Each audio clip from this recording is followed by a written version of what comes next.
May kasabihan tayo na kapag pinanganak kang mahirap, huwag kang papayag na mamatay kang mahirap.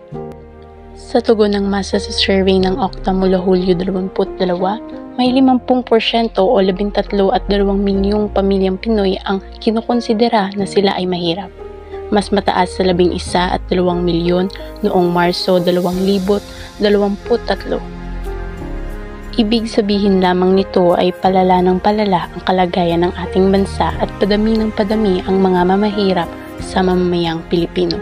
Ngunit huwag tayong pumapayag na hadlangan tayo ng kahirapan upang makamit natin ang maginawang buhay. Hindi pa huli ang lahat. Maraming mga hakbang na maaari nating gawin upang tugunan ang suliraning kahirapan sa ating bansa. Kung tayo'y magtutulungan, hindi imposible na makamit natin ang buhay na maganda at mas maunlad sa hinaharap.